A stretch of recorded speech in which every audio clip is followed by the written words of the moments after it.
Avengers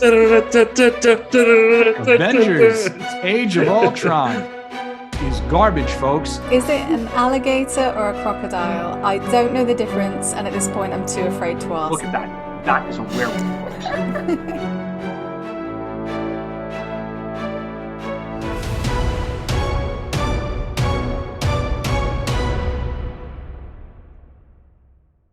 Cross the rainbow bridge of Asgard, where the booming heavens roar.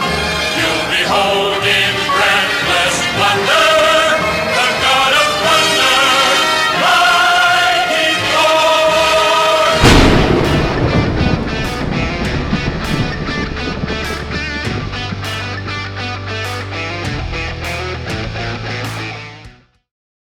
What is up, everyone? Welcome back to another episode of Den of Geek Presents Marvel Standom Live, where each week we give you the deepest possible dives on all the goings-on in the MCU, Marvel Comics, and beyond. And it is a big one for us today as we're diving into Thor, Love and Thunder. With me for all time and always, we have Den of Geek News and Features editor Kirsten Howard. And we got two guests this week, returning guest, pop culture columnist, Den of Geek fave, Joe George, and special guest, graphic policy radio host, Elana Levin. Welcome, Elana. Welcome, George. Welcome, George. Welcome, Joe. I answer to both. It's cool. Here we go. Like, I'm wasting no time in screwing stuff up this week. How's everybody doing? Good. I'm so excited to be on this. It's good to have you. And I just want to thank our producer, Andrew Halley, for accommodating my demand, my last-minute demand, to include the original Thor animated series intro from 1966. And he made it a pretty smooth transition as well. So anyway, yep, there's Andrew. He's right there for us. Thor, Love and Thunder. Fantastic debut at the box office. I believe it was the 5th biggest MCU opening ever. Had kind of a mixed critical reception, but that box office kind of belies the fact that audiences still love it, and they're here for the good vibes that Taika Waititi and company are bringing to the table. But why don't we start, Kirsty? Tell us all about the craziness of Thor, Love and Thunder. Well, this is the longest one ever, Mike, so please bear with me. There's so much happened in this movie that it was hard to sort of narrow it down to the big points, but I'll do my best.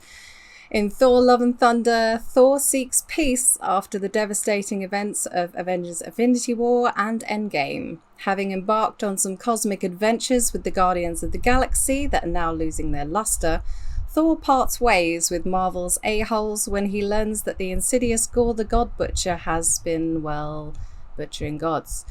As Korg and Thor, along with a pair of screaming goats, hunt down Gore, Thor runs into old flame Jane Foster, who has stage 4 cancer and who can now transform into Thor, thanks to an off-handed chat with Mjolnir years ago where Thor asked Mjolnir to protect her no matter what. Jane and Thor still have feelings, and they only really broke up because they were both terrified of how much they loved each other. But when they team up with King Valkyrie to kill Gore after he abducts the children of New Asgard, they find out that Gore is seeking eternity, who will grant one wish to whoever finds them. The group ask the gods for help, but are rejected by their leader Zeus, and the Thors, Valkyrie and Korg attack Zeus and steal his lightning bolt, leaving Zeus badly hurt and the gods aghast.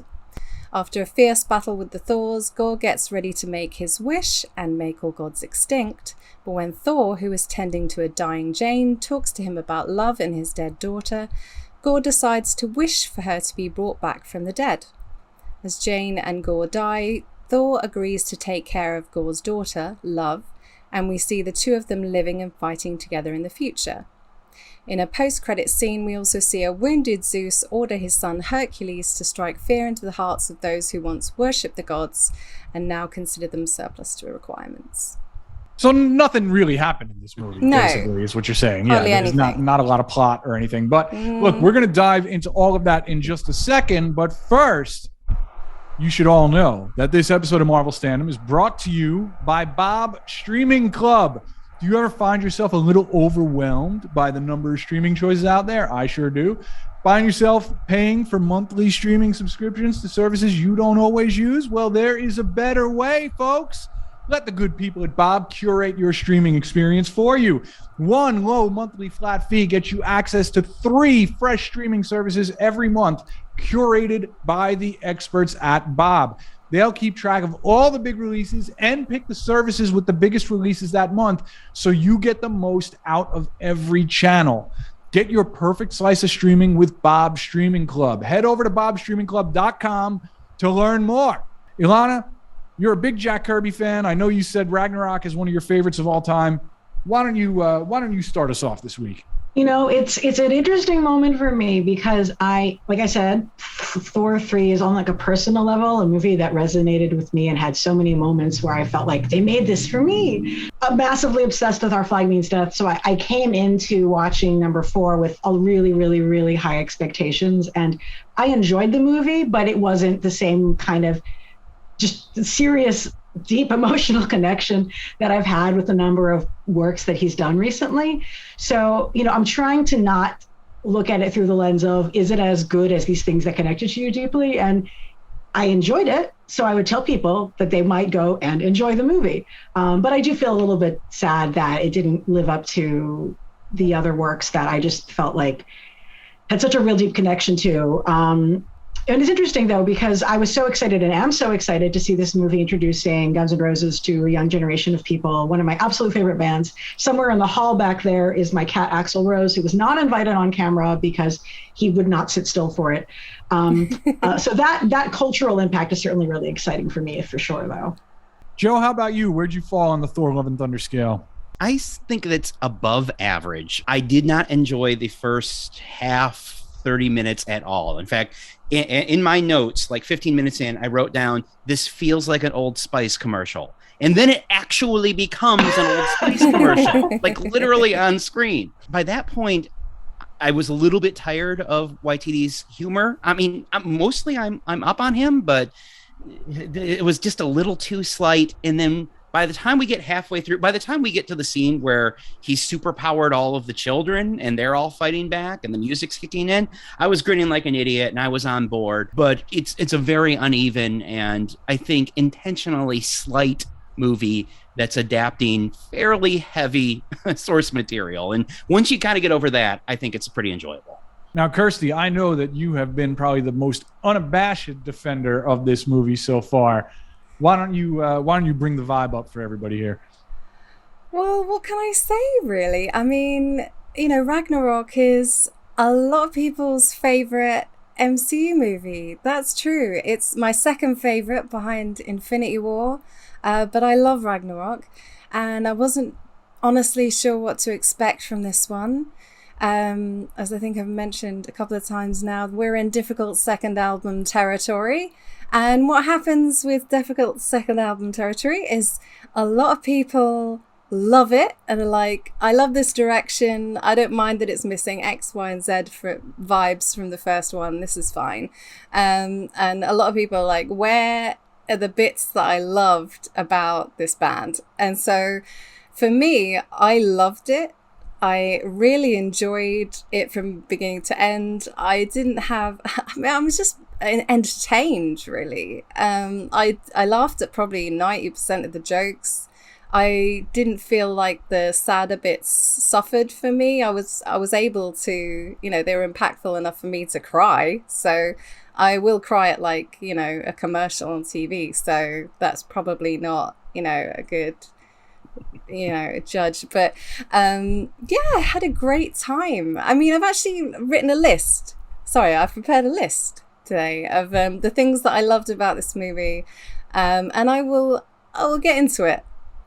Those mad owl creatures at the start with the sort of Jim Henson-y design, I can't stop thinking about them. I thought they were incredible. Thor's Jean-Claude Van Damme splits between... These are all jokes that work for me, mainly. The Stormbreaker and Mjolnir jealousy arc, where Stormbreaker would just sort of hover into frame. Like, it got me every time. You'd think I'd be sick of those goats after a while, but I wasn't. I just didn't get sick of them, especially when they smashed into whatever that kind of... was it a moon in the Shadow Realm? When they just... Everything was really epic and they just kind of collided into the side of it. That ended me. love the Loki midlife crisis tattoo. I think we'd seen it in a trailer briefly before, but this time you got to see that the side that there was a little list of names next to the horns, and some like Tony and Natasha were listed on there, and then next to Loki's name there was a question mark. So it was little jokes like that, like maybe he hadn't, even though he'd got this huge like back piece, he hadn't quite accepted that Loki was gone. Bao God of Buns, you know, I think that's probably a moment in the movie that pushed people too far. Like they were like, that's just too ridiculous. But I enjoyed it, and I think Elana loved it. Yeah, so that was fun too. I mean, so many fans have spoken, like when I've been like really trying to find Maori nerd voices talking about the movie, like how happy they were to see Maori deities in that scene and see this wide world mythology. And I had this moment of feeling, are people going to be upset that they also have ridiculous ones? And the answer is no. So far, nobody I've seen is like, this somehow feels invalidating or weird to me. But I certainly enjoyed the Dumpling God. It's so cute. What is it to say? Another thing that struck me was the subversion of the expectation that post-Endgame that Star-Lord and Thor were going to be dick swinging in some way, you know, when after they teamed up. But here, it just seemed like they'd become friends, and Star-Lord had been quite supportive towards him, and I really liked that sort of turn. There was lots of love. And then you've got the post-credit scene. Obviously we're heavily into spoilers now, but Brett Goldstein, you know, he's amazing. I love Ted Lasso. Like I don't watch football, but I really love it when men go to therapy, so that's my jam. Hyped to see him in the MCU, and looking forward to. I had no interest in Hercules before this, but Brett Hercules, yeah, of course I'm on board. Hercules is bi in the comics, and I have no clue whether or not that would even vaguely be allowed in the show. He's also bi in mythology. Like, this is not something that people, if you read Greek mythology, lots of queer people. And I don't know that I trust that would actually be something carried over into the show, given how much we're like barely able to see acknowledgement of the canonically queer characters like Valkyrie in this, having had, you know, her relationship is past that's off screen. And like the whole conversation that, Korg has about where babies come from on his planet, and you know he has two dads, and it's really cute and sweet. But like you have at the end, he meets a wonderful mustached member of his species, and they reproduce by handshake. And I'm watching it and I'm laughing because it also reminds me of that like moment with Schwarzenegger, actually the Schwarzenegger, and I'm forgetting the other. Yes, right. And I'm resonating with it. And then later I'm like, that kind of was very literally taking the sex out of the question of like homosexuality. Do you know what I mean? Mm. So I have and I did not have like, it was named Dwayne. So it's also with a rock reference. I mean, it's The Rock, he's rocks, whatever. It was funny. But like, I have, when I seen Hercules and like wanting to think that there's going to be this like canonically queer character who will be acknowledged as such in a movie, and I'm like, all of this stuff is completely editable out, and it feels a little bit cheap. I don't hold Taika Waititi accountable for what, you know, corporate is doing. I do wish that the press tour hadn't been quite so like everything about this is queer, because it's not. But it's you definitely feel the sense of like people are struggling against the limitations of what they're being allowed to show and talk about still in 2022. It's a Disney release. It's got to be something they can easily edit out for China, you know, and other markets where, you know, that might, you know, incorrectly find this stuff objectionable. You know, not to mention the fact that like Disney's a lot of big talk about these issues, but we haven't really seen them deliver in a big way. So somebody asked about Korg talking about his mom and his mom's boyfriend. I think Korg has a wide variety of parents. Like, we don't really know what their social structure is for these people. So I didn't really view that as like any kind of switch in the canon, really. Exactly. Cronin family structure works differently. We don't want to essentialize how different, you know, species are going to organize themselves. And, you know, Marvel is all about the complex found family. And like, you know, Thor ends the movie with a kid who's like not his biological kid, but he's going to raise her. And that's like very real and legitimate. I think that some of the best stuff the movie did was work with children, which of course is a hallmark of Taika Waititi's films, is doing a wonderful job with kids. And one of I love that in this film, they're going around and they're asking the gods, like, are you going to help fight against evil? And the gods are like, no, we're not going to. But okay, fine. So we're going to empower small children, and small children are going to take care of each other. And that is like the moment that enables people to be free. And it's so much of this movie is about like nobody's coming to rescue you necessarily, which I think is an important message for people to consider. And then empowering the kids. Young Axel, Heimdall's son, such a wonderful way to keep that bit of continuity together. And I love the character sort of asserting his identity and name, being like, I'm Axel because I'm I'm a fan of Axl Rose. And they're like, but your family and history. And then they're like, you know what, we're going to let you choose your name. And I've seen a lot of fans, like, you know, talking about like this sort of pressure between like when people try to give themselves names is it assimilationist? You know, Taika Waititi used to be Taika Cohen, and then switched his last name back to Waititi, because one of his parents is Cohen and one is Waititi. And, you know, you hold multiple identities, right? And you have all these Asgardians who were living in space and are now on Earth and sort of reconciling their identities.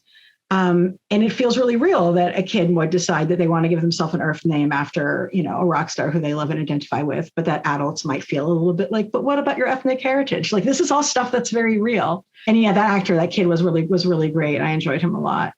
The both of you have successfully found threads in this movie that I didn't necessarily pick up on the first time, because my big complaint with it was that it felt, Joe used the word slight, and that is a word that has come to mind a few times, especially compared to Ragnarok, which, you know, had themes about like colonialism and things like that. But clearly there's stuff that maybe I just didn't pick up on in my viewing, and that's totally fine. And I've suspected, even though I've been kind of middle of the road on this movie from, you know, like I saw it at a press screening 2 weeks ago, and it hasn't really stuck with me in any major way. But on the other hand, there hasn't been a lot for me to really attack about it either. You know, a lot of times with Marvel movies, look, I love the MCU, but there's a definite MCU effect that happens when you see one of these movies for the first time, and you have a great time while you're watching it, and you walk out of there feeling good. But then, like, you think about them over time, and a lot of them kind of fall apart under scrutiny. You know, I haven't had that problem with Love and Thunder yet, in part, though, because there just didn't seem to be quite as much to hang on to the first time. But that might just be me as a viewer, you know. And I'm very curious about how many folks, and this goes for everybody in the chat as well, how many folks have read the Jason Aaron comics that this movie is very loosely based on. And I try so hard not to be the comic book guy about this stuff, because I've said it 100 times on this show. Most of the time, when Marvel adapts something and they make big changes, those changes are for the better in a lot of cases, or at least they make sense for presenting them to a wider audience. In the case of Captain America Civil War, it's just better than the source material, because the source material is crap to begin with, right? But like, yes. Same with Age of Ultron, Mike. Yes. Yes. Like, well, I don't know about that, because Same Age of with Ultron Age is just, of Ultron. Carry on. But like, not true of not true of Infinity Gauntlet, but keep going. Sorry. Yeah, no, that's fine. Like, no, yeah, that's fair. That's a absolutely fair point. But like, usually I don't complain. You know, it's not something like, oh, well, they didn't do it like the comics. But these particular comics are some of the best Thor comics of all time. I mean, I put this run up there. It's, you know, behind only Jack Kirby and Walt Simonson as far as I'm concerned. And you know, it's basically like 2 25-issue arcs or something. The first part is Gore, and then the second part is Jane. And everything about this, I mean, I really, everybody who has any interest in comics at all, who wants to dive deeper on this story, whether you loved this movie or you didn't, if you haven't read this run, you really, really should. It is an absolute treat. It is so much fun.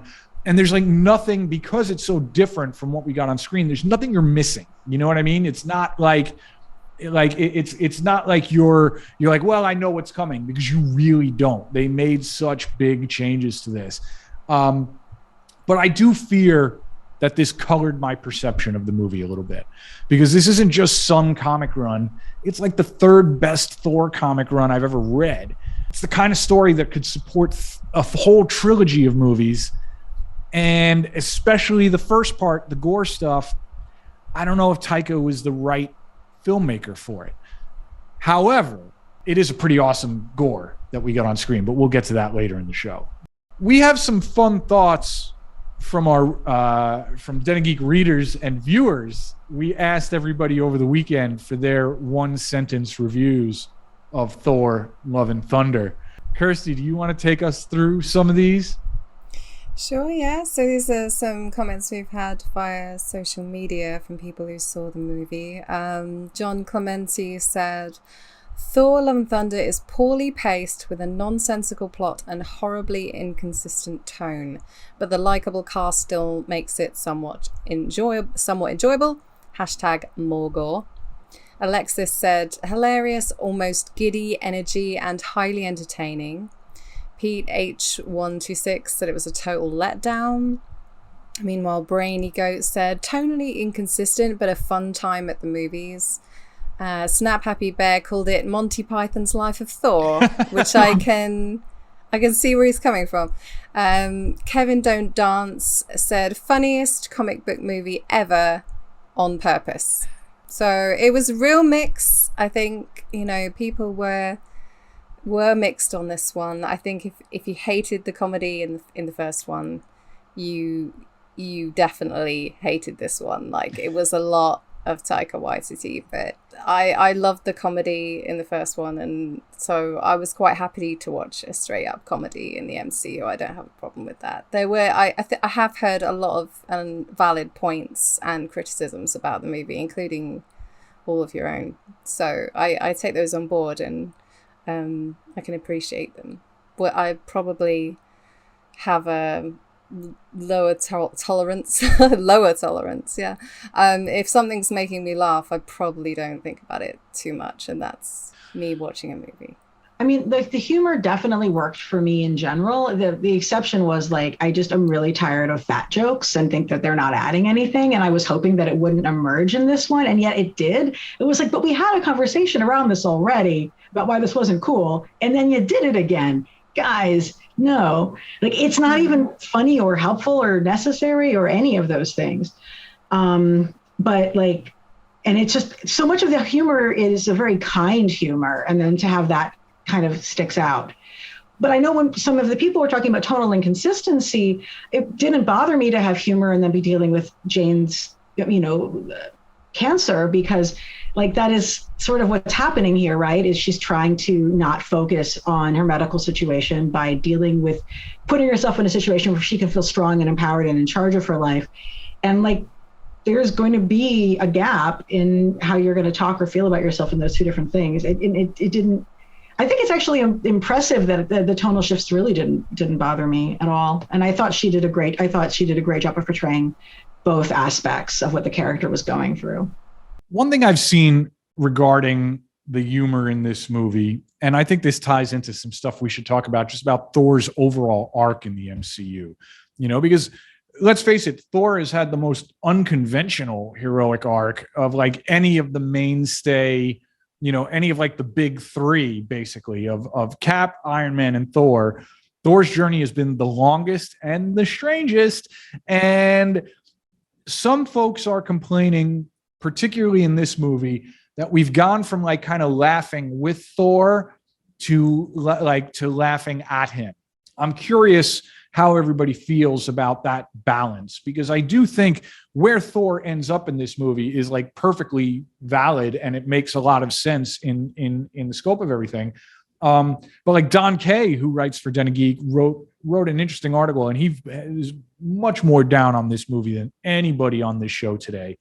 But what Don says is that the character has never been better than he was in Infinity War, which was like the perfect balance between a character you can kind of laugh with and like accept the ridiculousness of, but that there's also like serious depth to. And with Infinity War, that is the beginning. Ragnarok is the beginning of like good Thor in the MCU, but like Infinity War is like the beginning of like really interesting Thor. That's where the whole midlife crisis arc starts coming in.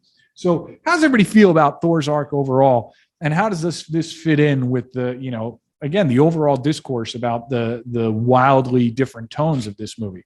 I overall really like his arc. I like the divergences that they've taken to the comics. You know, I like this more fun adventure version of Thor. It tracks for me how he's developed, but I do agree with the criticism that sometimes we're asked to laugh at him a little bit too much and at his world. You know, one of the big problems I ran into early with this movie is when Korg's doing the voiceover, explaining everything that's happened to Thor, and he gets to the Warriors 3 and he just says, and whoever those guys were, you know, and there's that sense of this stuff's all dumb, right? We all agree that this stuff is dumb.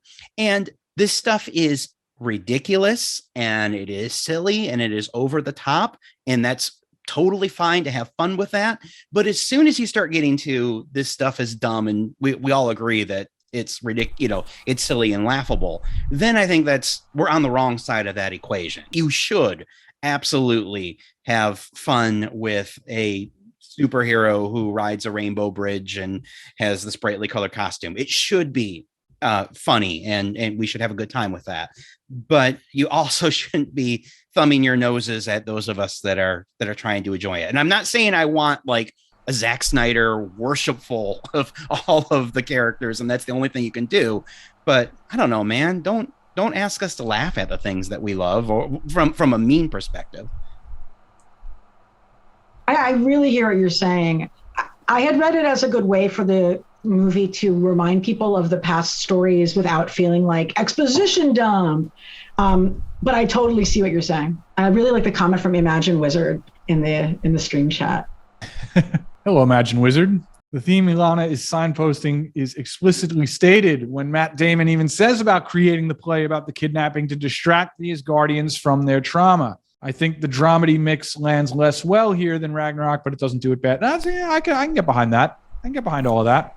Do you know what? You've kind of accidentally landed on a bit of a point for me, is that I did notice there was a correlation between the way Thor and Jane's characters were drawn here in a way that we haven't explored before in the MCU, is that they will both avoid thinking about their trauma and brush it off and use jokes to get past it and bluster. And I wonder whether this film for me felt like a bit of that generally as well. Like there's so much darkness in the world, and maybe this movie's just like, is there any way we can turn all this into like happiness and jokes and love? And I don't know, there's a weird theme to it. I'm not quite sure I've grappled with it yet, but I'm certainly noticing things about these characters and the plot of this film as we're talking. It's definitely I'm not trying to make a pun here. It's a worthy theme, but on both, you know, the whole Jane dealing with death and cancer and her body doing this to her, and with Gore's crisis of faith in a major comic book way, I don't feel like the movie that we have on screen, and it's clear that this thing was edited to death, and so maybe all of that stuff is elsewhere, but the movie that we got on screen, I don't feel like was really interested in dealing with that, and I don't need it to be. Like, again, it is a superhero movie, and at the end of the day, the baseline thing that a superhero movie needs to do is give us cool superheroes. There's my screw the rules line for this episode. That's all it needs to do. It can do more, and as Mike said, the Jason Aaron run absolutely does more, but I don't need it to be. So I'm not upset that it's, for me, not really dealing with these giant questions that it's kind of glancing at, but it's also not there. and I can't give it credit, at least for me as a viewer, I can't give it credit for grappling with these big ideas when I feel like it's gesturing to them in order to get on to the next cool set piece, which again, fine, but that's all I feel like it's doing. Speaking of cool set pieces though, can we talk about how good the art direction was? Because it was very good. Like they actually are thinking about it. It has a look and style. The different settings have their own aesthetics. It was really pretty, you know, And a part of that was Eternity is from the comics is one of the most striking visuals that they've ever created. And if you had told me like there's going to be Eternity in a Marvel movie, I would have probably expected it to look heinous and modern. But actually it really draws really strongly from the original art from Ditko and Gene Colan and like all those folks. And it was really striking. I don't really care one way or the other about like characterization of Eternity's powers and being different. The point is that we got to look at this gorgeous being with that face floating around through the cosmos and the wonderful Kirby hat, as it were. And that was all captured because people understood that comics are beautiful and we want to interpret them and not just completely invent really kind of bland, boring aesthetics for the movies that happen sometimes. This is why I will forgive a lot of sins for this movie, like because of its willingness to embrace the source material in explicitly visual ways. I mean, like these are still, I mean, as a whole, the Marvel Cinematic Universe has moved towards a wider color palette since Ragnarok. And I think Ragnarok was a big part of that influence. Like that was the first Marvel movie to look like it really wanted to feel like it was inspired by the comics. I mean, there's Jack Kirby and Walt Simonson stuff all over Ragnarok. And here, while some of those influences are less overt, it does feel very much like they just want it to be as beautiful and intricate and colorful as comics can be, even though it's not quite as devoted to particular elements of the source material. Now, we're showing images from Omnipotent City here, which to me looks like how George Perez always rendered Olympus, particularly in the Wonder Woman comics. So, so there's all kinds of stuff. I mean, it's clear. Look, Taika clearly has a wonderful appreciation for this stuff, and it filtered into other elements of the movie. So sometimes that's what I want out of this, and Thor: Love and Thunder is definitely an example of how you can present stuff in a way that feels like a comic without like kind of, I don't know what the right word is, but like constantly over signifying the fact that it loves comics. Although I do wonder, is some of the problem that Thor is having with this mixed response, like, are we bumping up against the age-old question with the MCU and its sprawling nature and its self-referentiality now? I have to imagine this movie is completely incomprehensible if at minimum you haven't seen Ragnarok, Infinity War, and Endgame, if not Dark World and the original Thor, just to get a sense of Thor and Jane's relationship. Not to mention the fact that the Guardians are just kind of like in this movie, which makes sense from this follows on from Endgame standpoint, but from a narrative standpoint, doesn't make any sense. And I'm starting to think that nobody except James Gunn should be allowed anywhere near these characters, because I did find their scenes like really grating. Am I alone in this? Did anybody else feel like this? I mean, we're not a good test audience for whether or not people who aren't enmeshed in MCU will understand it. But I actually think, other than the Guardians stuff, which would have been completely incomprehensible, and I do think you might be right about James Gunn just being the only person who gets them right. I think other than the Guardian stuff, I don't think you need to have been super on top of all of the stuff from the MCU, because of all the Korg narration really does cover a lot of things. The play within a play, they love doing the play within the play, and they did that really well. And like the weight of Thor's historical narrative here, like it isn't so central and important anyway, to the sense of he's sad that he had a breakup with someone who was meaningful to him and he doesn't really know what's next for him. I think it might actually, I doubt anybody's going to just see it as a standalone, but I think it could probably work if you've just seen Thor 3. That would be, I'd hazard to guess. You got to see 3 and then see this. And I think that might be enough, frankly. I completely agree with that on all of those accounts. In fact, I think that you can almost watch this as a standalone, because the Guardian stuff is a little bit shoved in, but besides that, we've seen stories about people having to deal with a difficult ex, so you get that, right? I mean, it's happening on a bigger scale, but you get it.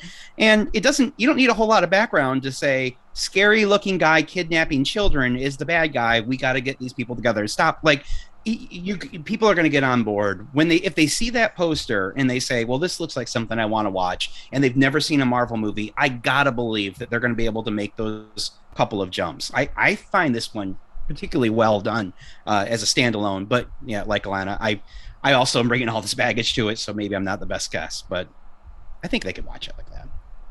Rin25 in the comments says, my mom has seen maybe 2 MCU movies, none of them with Thor, and she still enjoyed it. You know what? That's a pretty big endorsement. So maybe I'm wrong, folks. What can I say? Really, like I've mentioned before, like really excited to see Guns N' Roses used in the soundtrack. One of the things that I really just did not expect and that I thought was super cool was like they're using the like dark middle section of November Rain and just starting with that and not actually using any of the beginning. And just going right into that and then having the like really fabulous epic solo in it for the children fighting scene. And like it's lyrically, it's like kind of on the nose, which is like, you know, don't you know that you need someone? You're not the only one. And choosing that for that fight scene rather than just going for like a kick-ass, like major key kind of a song of which they have plenty to choose from. I would have guessed that they would have used November Rain like to deal with someone's death or illness because, you know, if you watch the original November Rain music video, you have Stephanie Seymour is dead and we don't know why and Axel is sad. And then actually this completely reinvents how the song relates to the movie in a kind of a fun way. You know, obviously they used 2 of the biggest Guns N' Roses songs of all time for the rest of it. I feel like they could have actually soundtracked the whole thing with GNR. I could think of ways to use other parts of their repertoire throughout the movie, but Estranged. Where was Estranged in this movie? Right? Like, yeah. Where is like the greatest guitar solo Slash has ever played? Like, would have fit perfectly in like the Jane and Thor flashbacks, right? Like, or maybe for Stormbreaker. Like, but you know, we did get 3 whole songs from it, and then we have Dio in the kicker for the future movie, which was fun. It's amazing that Rainbow in the Dark hasn't happened until now in the Marvel universe. It's like, good call.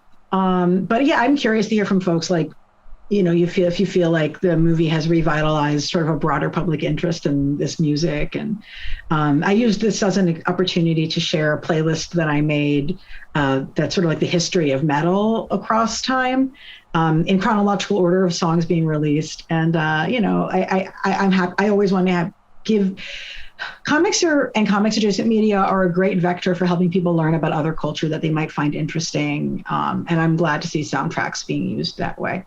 I don't want rock to be dead because then it will be hard to find more. So keep it alive. it's not just the songs too. I wonder why Taika chose Guns N' Roses to like focus so many things around in this movie. Kind of an odd choice. I love this band, but you know, Axl himself will tell you that some of his lyrical choices back in the day are questionable, if not unforgivable. And in a movie that is otherwise this kind of wholesome in a lot of ways, you have this band that was notorious for unwholesome behavior and the occasional problematic like turn of phrase and much more. It also speaks to a bigger trend in the MCU about like ever since Guardians, you know, there just seems to be this thing where it's like, let's juxtapose big cosmic action with classic rock hits. And sometimes it works. Like, obviously it works in Guardians because that's how James Gunn works. And I think it works really well in this movie. Other times you get something really baffling, like that awful Foreigner song at the end of Eternals, like when Harry Styles shows up, you know? So like, what are we doing here? Like, where are we going with this? You did make me think of something, which is I think that people were talking about, you know, using the sort of big airbrushed Frank Frazetta aesthetics, which are stuff that's referenced in a lot of heavy music, you know, or even sometimes copied on album art and things like that for this. But it's interesting because Guns N' Roses doesn't actually use that, right? So the whole idea, a lot of the sort of earlier hard rock and metal beforehand, from like glam metal, people were thinking there was much more sort of the airbrushed strongman sword power metal kind of visuals, and Guns N' Roses was like very much like interesting. Even when they had sci-fi fantasy art, like the rather brutal interior of Appetite for Destruction, it's a lot dirtier and darker. But I think that in the eyes of people who don't like live and breathe this stuff, it's all the same to them, and it's just rock aesthetics. Do you know what I mean? I might be thinking like, oh yeah, they should totally do something with Angel, but like nobody knows who Angel is, but people do know what Guns N' Roses are, and they're great. So it's a disconnect, but I don't know that it's one that really matters to anybody who isn't just like really in the weeds here.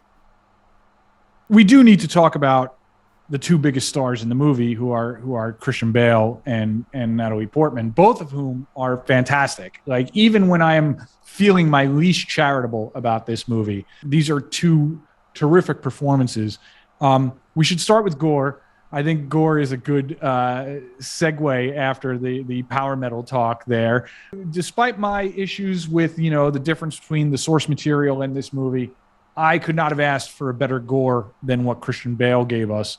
And it's nice to see Bale kind of doing something interesting and also having fun in a role again. How did everybody else feel about the character? Kirsty is an incredibly well-read Marvel Comics fan, but they haven't read the Gore the God Butcher run. So you're kind of new to Gore, Kirsty. What did you think about this? I deliberately didn't read these. I was going to before the film came out. And after the experience I had with Moon Knight, where I've read, pretty much all the Moon Knight comics, and I watched that show and I didn't know where I was. I didn't know what my name was. I didn't know what year it was. I was just absolutely baffled by it. And I thought, you know what? I'm going to read them afterwards. I think that's a good move for me. And judging by the disappointment I've heard from people who are big fan of those Jason Aaron comics, especially like the Gore, section of them, probably a wise choice. I don't know. I found Bale to be great, and I enjoyed his performance, and I thought there was just about enough of him here. I mean, they started the movie off with him in that sequence, and I found it quite devastating to watch. He really sold it.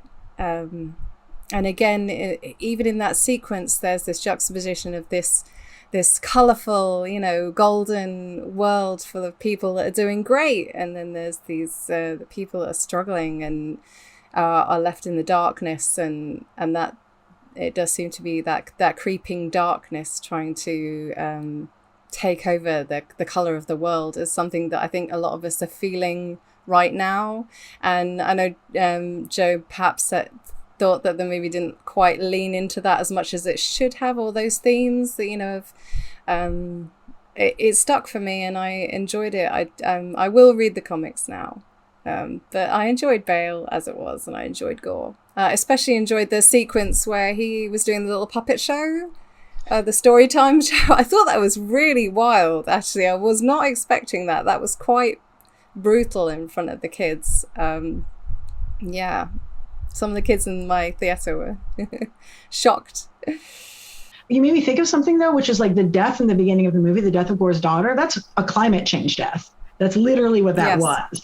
And like the movie didn't come back to that theme much, but that was there. Like that girl wasn't killed by a supervillain. That girl died of lack of water and food, which is a thing that we are risking right now and happens all the time, which is pretty freaking intense. It's also the notion that, we were all born in Eden and look what we've done to the world since, right? So imagine what, Gore's mysterious race of aliens had done to that world to get to that point. Kal-El Skywalker in the comments is, that's a great screen name, by the way, is also singing the praises of that Thor God of Thunder series that introduced Gore. And the opening scene of this movie, that's another thing that's straight out of the comics. And for a minute there, I was like, wow, like this is maybe Taika really is going to like play with our expectations here. And I kind of wanted more of that. And we've talked about this before. The MCU still has a villain problem. Like they still do not have villains that truly stick, at least not ones that they then immediately rehabilitate and turn into cuddly, friendly guys like Loki. Gore is a villain that could have terrorized the MCU for 3 movies. And that's just something that bums me out. Like you have Christian Bale willing to sink his teeth into a role like this, and they don't really give him the opportunity to do it. But Every visual related to Gore is awesome. I love the Necro Sword. I love the way all this stuff kind of plays out on screen. I'm just being greedy, I guess. Like, I don't want to criticize, the media that I wish I got. Like, I need to criticize the media that we got. So I'm going to back off. Joe, you've read the comics as well. Is this the Gore of your dreams? No, but it's the Gore of this movie. And I think he was great. I still have all those Jason Aaron comics. And yeah, I can imagine a world where Christian Bale could play that Gore and be awesome. But I loved the Gore that he was playing in here. And it was totally different. I had the exact same thing where that first scene, I was like, holy crap, I am so invested in this. I am legitimately moved by everything that's happening here. We're going to get that version of Gore. And as soon as I saw the Gore that we were getting and kind of reconciled, like, okay, this is a totally different thing. And honestly, as the movie went on, I didn't want the Jason Aaron Gore to be in this movie. I was really happy with Bale's performance. I don't remember the last time he's found, maybe American Psycho is the last time he's worked in that specific gear of, kind of the cackling, psychotic supervillain. Usually Bale, for me, he really wants you to see how much he's acting, and he doesn't feel very light. And here he felt really light and genuinely creepy. I think he's fantastic. Fits the movie perfectly. And of course, the other big star in the movie. And like, it's so funny that, Chris Hemsworth has become a big star, but is still nowhere near the marquee level of a Christian Bale or Natalie Portman. And Portman is fantastic in this. I can't remember the last time I saw Natalie Portman having this much fun in anything, let alone a franchise movie. Like she never brought this kind of energy to the Star Wars prequels, for example. Never mind the incredible shape that she got into, but I was really happy with, again, another longer comic arc that I think could have supported at least one movie on its own. But this was Natalie Portman's kind of ultimate, if this was her ultimate farewell to the MCU, it is a just fantastic redemption for her and the character. What are everybody else's thoughts on Jane? Yeah, I'm with you. She's so cerebral in so many other roles that and it was a blast to see her having so much fun and so locked in. I was a little bummed that Tessa Thompson didn't get quite as much to do because she's amazing, and I feel like both these movies are underusing her. But Portman was a blast, and I loved seeing her. I want to see her, if she's not going to be in the MCU again, I hope she does more of these types of movies and gives us a little bit more of that gear, because she was so much fun.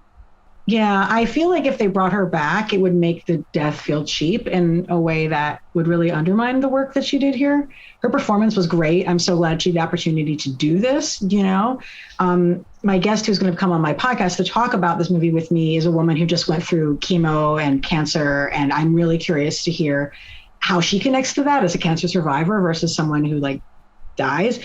But I think she enjoyed the movie a lot, actually. So I thought, and then the performance was wonderful, and I was very happy to see her get totally jacked, because we deserve that as a people. And also we deserve more Tessa Thompson. That really was a serious lack in the movie. Kirsty, how about you? No, I agree with everything you said. I think she was great. I don't really have anything to add to it, because I was really quite stunned with what she managed to do with the dialogue she had and the moment she had in the movie, because so much of what that character was going through was in her eyes. It really was quite the performance, and I think it was finally nice to see Jane getting some agency in the MCU and seeing some layers to her that perhaps she just wasn't really given before. So that was really nice. I did enjoy King Valkyrie in the movie. When she was in the movie, I enjoyed it.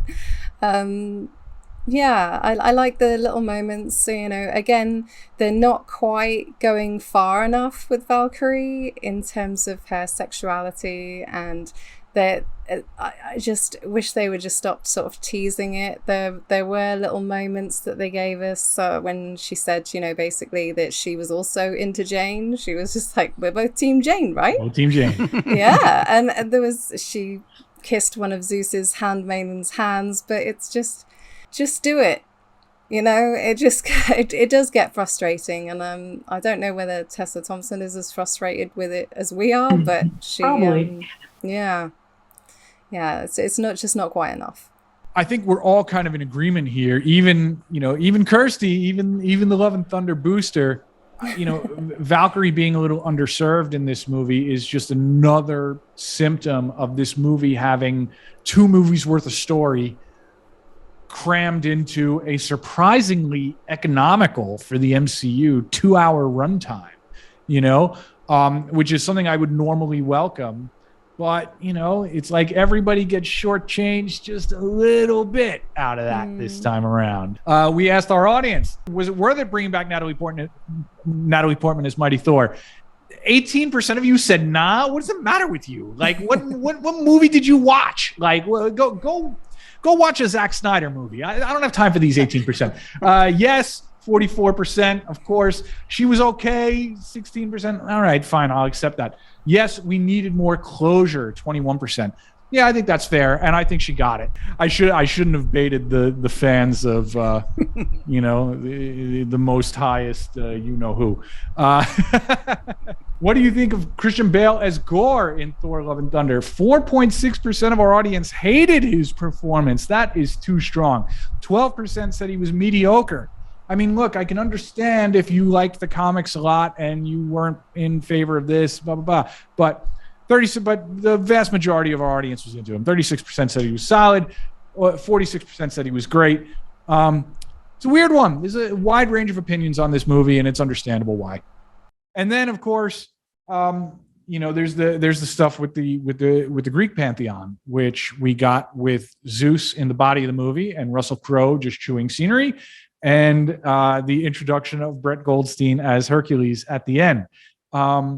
This is a potentially big deal for the MCU. I mean, it sounds like we'll see Zeus again.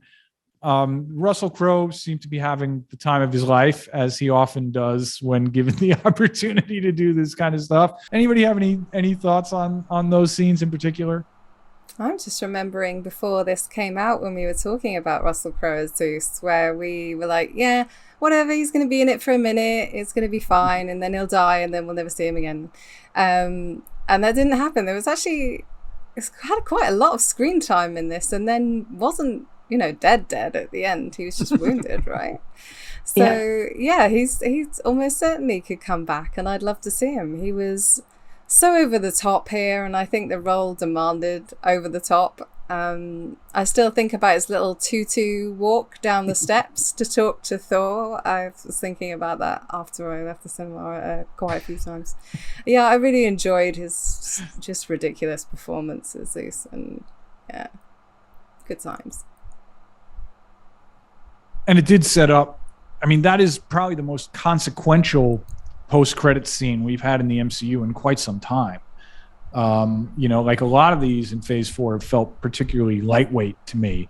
But the fact that Zeus is still around, that we'll see Russell Crowe again, that Zeus wants revenge, and he's unleashing Hercules on the world is a pretty big deal. Elana brought up earlier the fact that Hercules is canonically bisexual in the comics and in mythology. Correct me if I'm wrong, that element of his character was introduced in the Incredible Hercules series 8 years ago, 10 years ago? So. Is that was when they relatively recent. Were like, yes, of course. And there was like it seems like Marvel editorial, unsurprisingly, then backed away from it. And the last time I can see it really fully embraced was in Al Ewing's Guardians of the Galaxy, where he's openly dating Marvel Boy, and it's a great run. So hopefully we'll get more of that. Yeah, and I do encourage everybody to check out the Incredible Hercules series that Greg Pak wrote, which is awesome. It's really, really good. And it's spun out of the World War Hulk comic. So it's funny, like kind of thematically, since Ragnarok nodded to World War Hulk, it makes sense that this movie ends up introducing Hercules. But that series is a lot of fun. And the weird thing for me, though, is that MCU Thor is basically comics Hercules. Like, Joe wrote a whole article about this on denofgeek.com/Marvel. Go check it out. So I'm curious now, what is that going to mean for MCU Hercules? Well, they got Brett Goldstein in there, who is really good at making wringing humor out of a relatively humorless character. Like, if we're gonna give Thor in the movies Hercules' personality, then I'm all for, growling, serious, I have no time for these shenanigans version of Hercules if he's gonna be played by Brett Goldstein. Yeah, I just presume that Brett's spin on Hercules is going to be a little Roy Kentish. And for me, I can see that working. Mike, have you watched Ted Lasso at all? Okay. Oh. So maybe after you've watched a little bit, you'll see how they're viewing those two pairing off against each other. But yeah, I can see it working. Kal-El Skywalker points out that we need Beta Ray Bill. He's long overdue. And when they first cast Christian Bale, I was like, he's Beta Ray Bill. He has to be voicing Beta Ray Bill. Oh. Yeah. Yeah, like I'm really surprised. If there is ever a character that is just like crying out for a Taika Waititi take, it's Beta Ray Bill. I was expecting Korg to be him, like in the other movie, like versus, you know what I mean? Like that, I thought that would have been the moment to introduce him there. I agree. I totally agree. So, look, I'm still on board, despite the fact that I'm a little bit mixed about this movie. I hope Taika gets to make a third film. I feel like there's probably an arc that he wants to close with a trilogy. So I'm real curious to see what's up. Almost everybody's favorite joke in the movie, I think, is the goat boat. But that also opens up some questions about, the quality of the CGI, which is kind of inconsistent across the MCU in general. And there was some stuff raised on Reddit this weekend about the MCU's VFX practices across the board. Joe, you just wrote an article that's about to hit denofgeek.com/Marvel later today. Do you want to take us through some of this? Yeah, so like you said, it initially came out of a Reddit thread. So none of these artists, we don't know specifically which names they are. But I believe the first one that kind of sprung it out was one from a couple of days ago where somebody posting on r/VFX, so a subreddit for visual effects artists, they were mentioning that they were disappointed that they didn't take a job with an effects house that does a lot of Marvel stuff.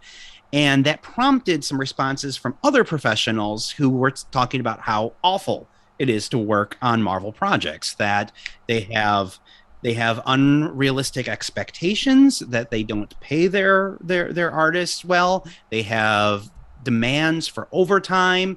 From that, a couple of articles have sprung out, and this one, we do have a name on Twitter. Former VFX artist named Drew Govel, working on Marvel shows is what pushed me to leave the VFX industry.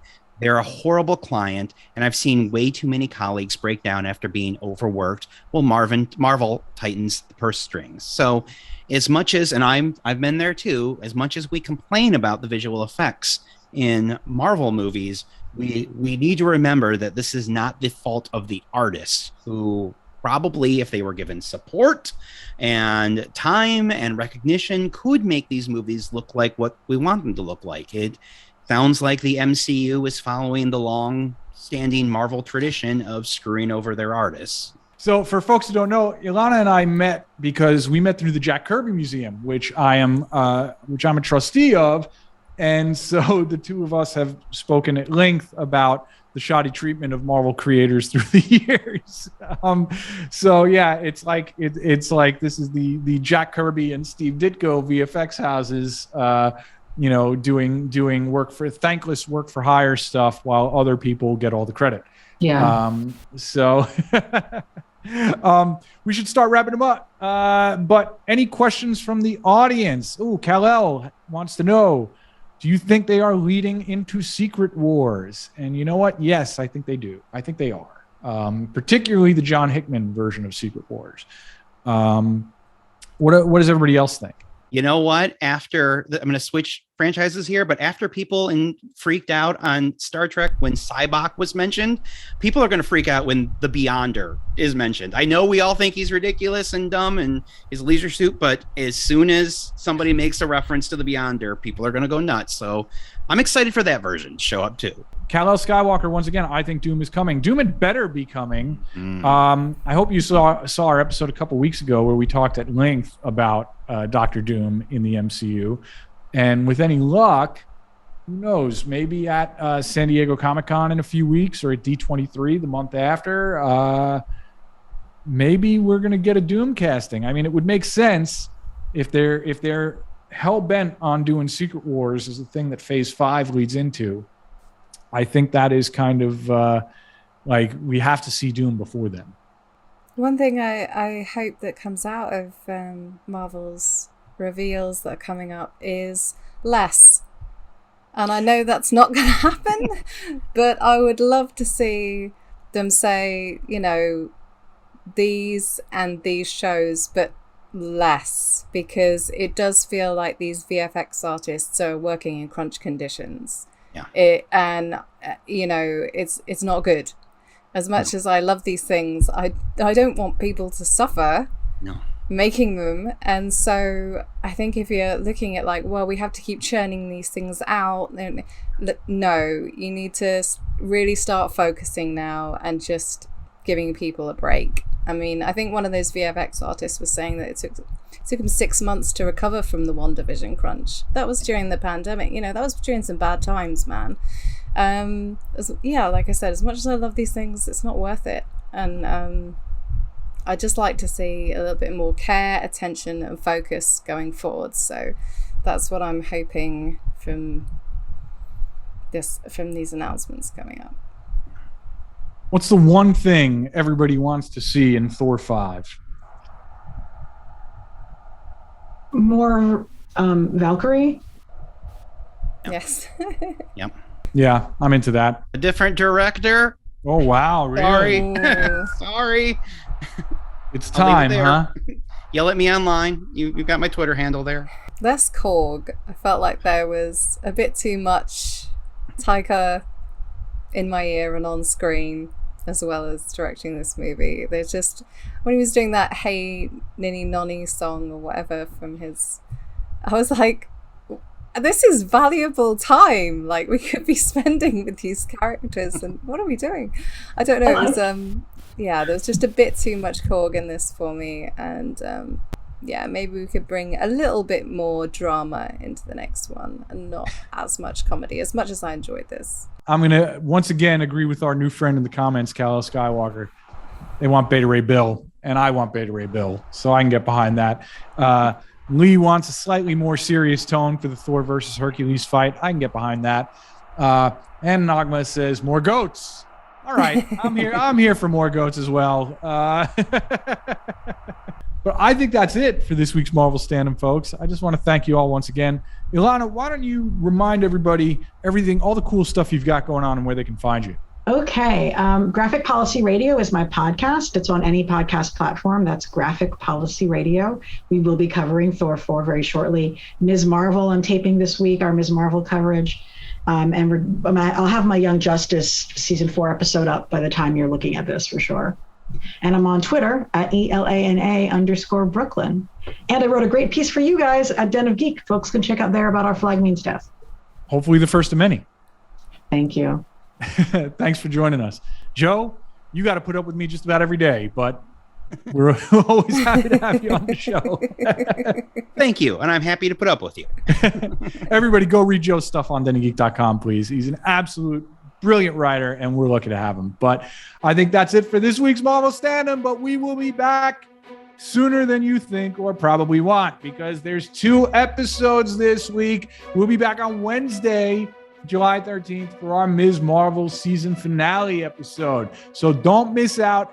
Make sure you're subscribing to us wherever you're watching or listening right now. Subscriptions are good. Don't forget to check out our web home. We're at denofgeek.com. You can find all our Marvel coverage at denofgeek.com/Marvel. Please drop us a line. Let us know your burning questions. Let us know what you want us to cover in upcoming episodes. We are at Marvel Standom on Twitter and Instagram. Give them a follow. We'll have some surprises there too. That's where we put our polls. You want to make your voice heard? That's the place to do it. Don't forget, we also have a DC show, so check out DC Standom where you can on all major podcast platforms. Now, don't forget, if you came in late, you'll be able to watch this entire episode on denofgeek.com or at our YouTube home, Den of Geek US. Don't forget to check out past episodes there too, and also, you know the drill, wherever you get your podcasts. Thank you once again to our special guest this week. It's great seeing you all. Thanks to Andrew Halley, the best producer in any corner of the multiverse. Thanks to Den of Geek social media coordinator Lee Parham for keeping everybody in line today. You were on your best behavior too, Lee. I'm impressed. Go follow our TikTok. We are at Den of Geek TV. Lee is doing really great work over there. Special shout out to Michael R. He's our podcast producer, and he makes the podcast version of this show all it can be. But most of all, thank you all for watching, listening, following, subscribing. You know the drill. Until next time, folks, remember, we stand together.